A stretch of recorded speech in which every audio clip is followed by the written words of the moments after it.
Hey guys, welcome back to Mountain Murders. I'm Heather. And I'm Dylan. What's up, Dylan? Just hanging, kicking it. Ready for some true crime? I am. I totally am ready for our incredible story. But first, I want to talk about something right quick. Okay. This week at work, I listened to a lot of Datelines. I didn't have Dateline podcast, which is basically the audio from their episode. And I realized when people make fun about the true crime cliches, like they lit up the room or they were quiet. And they would give you the shirt off their back. Yes, all that stuff. I never imagined they were such a good neighbor, blah, blah, blah crap. Dateline's full of that. So either... Now, are you talking about the murderer or the victim?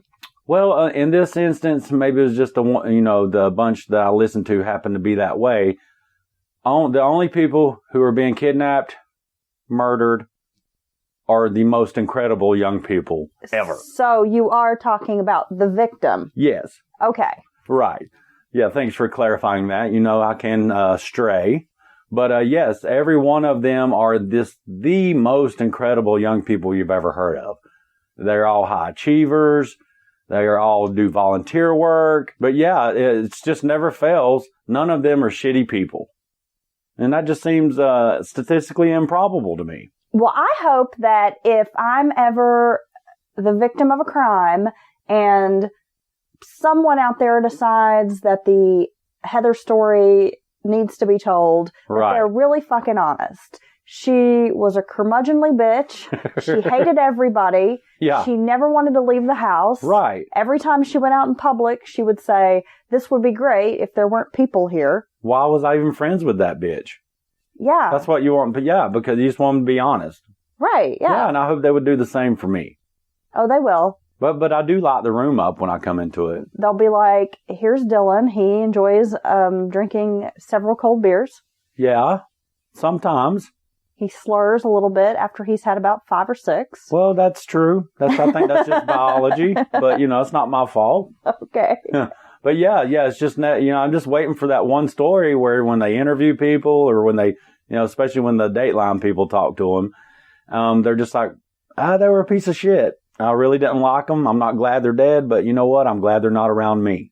So why is it that all these victims are like wonderful people that are going to be missed? Why do criminals not seek out the fuckers that nobody wants to be around? Yeah. Just think of all the shit-stained people in the world that you hate. What was the term you used last time? Shitbirds. Yeah. Imagine all the shitbirds out there. They could just clear up society. Who are just blights on society. Exactly. I mean, where is like the Dexter of the world? And I'm not saying anybody needs to go out there and like murder We are people. not. But I'm just saying, if you're a serial killer and you're gonna stalk and hunt down some prey, why not take out the shitbirds and not like the high-achieving valedictorian honor student who volunteers every weekend and never drinks, never smokes, will give you, gives their stuff away to everybody. This one story was every time they got the boy something, he gave it away, be it a coat for cold weather, someone was cold, or his bicycle because someone needed it. I'm like, my God, could you imagine being that giving as a young person? Yeah, no. So, yeah, that's what I'm waiting on, the episode where they start getting the shitbirds. Well, so I'm just wondering if, like, the journalists and all the people are fabricating the goodness in these individuals. Well, I think it's just exactly what happens. Because I think that's what happens when people die in general. And that's what it is. Is that suddenly they stop being a shithead and then they're suddenly, like, the most amazing person you ever knew, even though they were, like, a dick in real life. I mean, I am a bitch. I just see it as whether you're dead or alive, that doesn't negate the fact that you were an asshole. Right. And that's what happens at people's funerals. So I think it's the same thing. You die and then you're just a dead asshole, right? Right. But no, you go to the funeral, everybody's talking about how great they were, blah, this and that.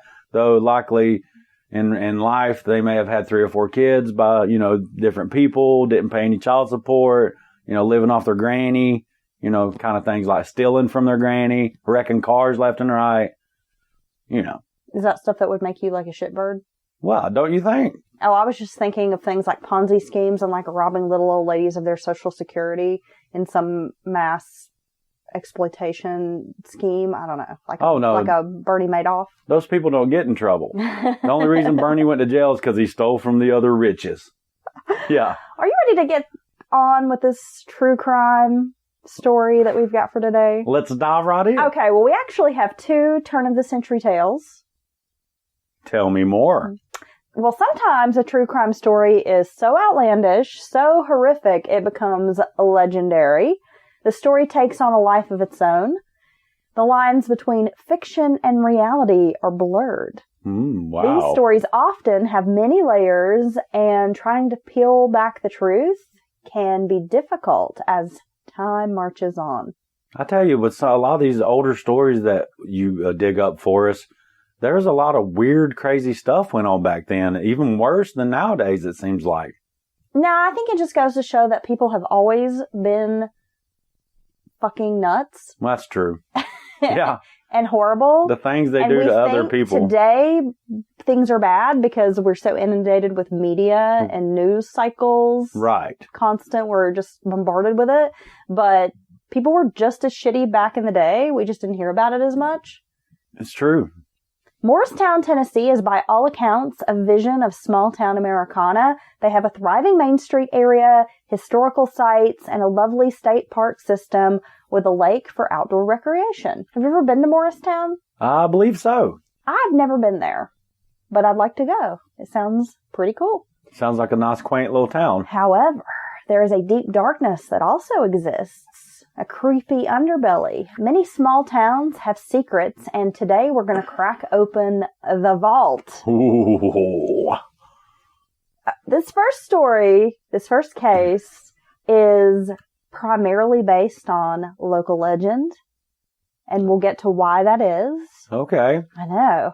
Jeremiah Lexer was an upstanding citizen, a pillar of his community. He was a father, grandfather, and plantation owner in Talbot, Tennessee, which is basically located just outside of Morristown. He lived with his extended family, including 3 grandchildren, on his expansive property. The family was fairly wealthy and held a lot of significance in the town. Jeremiah had helped establish Hamlin County. So Okay. he's kind of like one of the founders. One of the co-founders. Jeremiah most likely suffered from undiagnosed mental illnesses. Today, it has been speculated it was possibly bipolar disorder and schizophrenia. But during his lifetime, those issues were not understood like they are today. Yeah, I'd say there was a lot of people with serious, significant mental problems. People thought maybe they had a demon in them or something. It seemed Lexer was living a double life. By day, he was a respected farmer and family man, but by night, he was torturing animals and later people. Oh my God. In Hamlin County, around 1887, a few missing persons cases started to roll in. The sheriff at the time, J.F. Hayes, was in charge, but he often brushed off these reports. After all, Hamlin County was located in the Appalachian Mountains, where danger was lurking around every bend.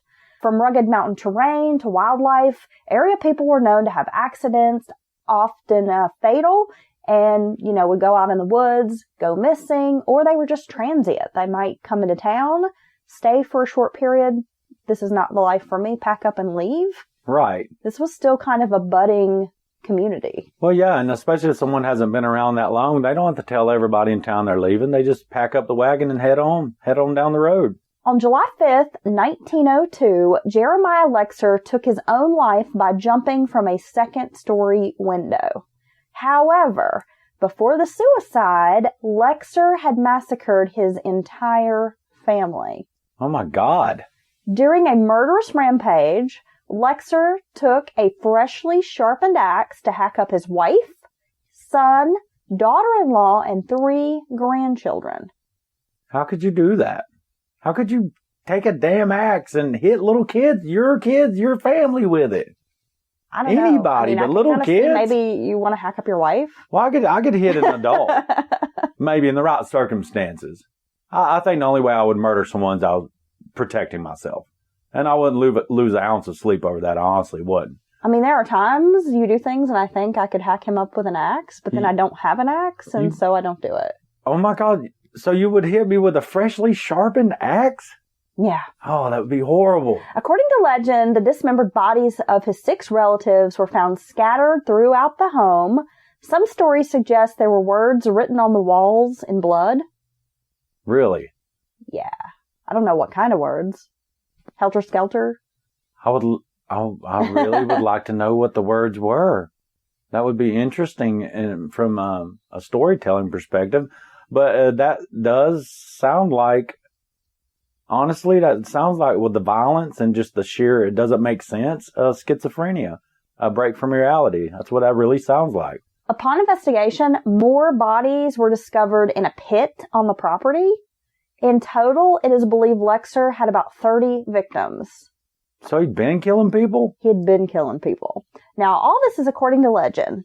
Lexer held victims in his barn. Many were killed inside the home and his office area. Stories say he had a secret chute from his office to the basement where he burned bodies in a giant furnace. Uh-oh. Actually, I read reports he had 2 furnaces in the basement. That sounds like H.H. Holmes. That's almost, what it sounds with like. The chutes. Yeah. Maybe he'd read about that. Maybe. I mean, this is kind of around the same time. Yeah, right? And he had enough money to build it like that. And that's a very efficient way to get rid of bodies. Some bodies were placed in lime pits. There was supposedly a stretching rack in the basement. That's he used to torture people. Some medieval shit. Now, this is the really odd part. It is said that he would strip flesh from the bodies and then turn the pieces into almost like these little doll creatures.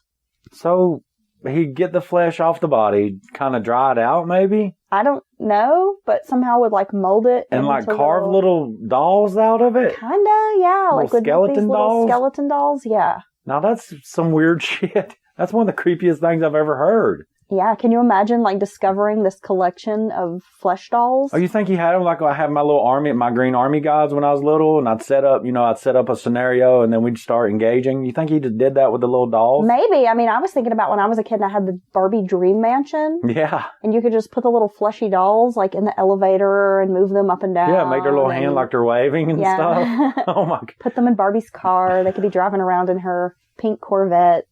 That's really weird. Yeah, there again, it almost seems like maybe someone who has some serious delusional kind of thing going on. Oh, definitely. That's not quite reality. That doesn't even fit in with someone who's just evil and wants to kill people. That's a whole nother thing. Next level. Yeah, it is. The Morristown Gazette reported very little on the killings. Many say it was a massive cover-up. Imagine that. In 1987, the state finally released documents relating to the murders. And from what I understand, they wanted to kind of keep this hidden because Morristown was starting to grow and they were really worried about the economy of the town. They were trying to attract people to move to the area. Right, in business, the same thing they do nowadays. So they didn't want this story to get out. Yeah, and you mentioned he was a co-founder of the county, so he's in with the Good Old Boy Network. Prominent figure. And that doesn't surprise me at all that they would cover it up. Well, the historic home was eventually purchased, turned into a restaurant called the Attic Restaurant, which remained open until about 2001. So I think for about 15 years it was operating. I should call it the Hatchet. In 2009, the property was purchased and is now a haunted attraction called Frightmare Manor. Oh, I want to go. And from what I gather, they really play up this Jeremiah Lexer story. Why wouldn't you? Not only are you visiting this, this manor that's haunted, but oh yeah, this guy totally axed his family here. And killed a bunch of other people. Yeah. Yeah, well, I bet it is haunted. Our second story takes place around the same time. You look excited. I am excited. The Black Sisters, as they are known, are like the original goth chicks. Okay. Mary Sneed, Caroline Martin, and Virginia Wardlow, all sisters, came to Christiansburg, Virginia around 1902. Virginia was from Tennessee, and she had inherited a school from her older sister, O.S. Pollock. Now, Virginia Wardlow ran this boarding school for girls called the Montgomery Female Academy. The school was seemingly the same until other family members started to show up. Uh-oh. So one sister owned the school. Virginia inherits it, takes over this academy. Everything's seemingly normal. going like it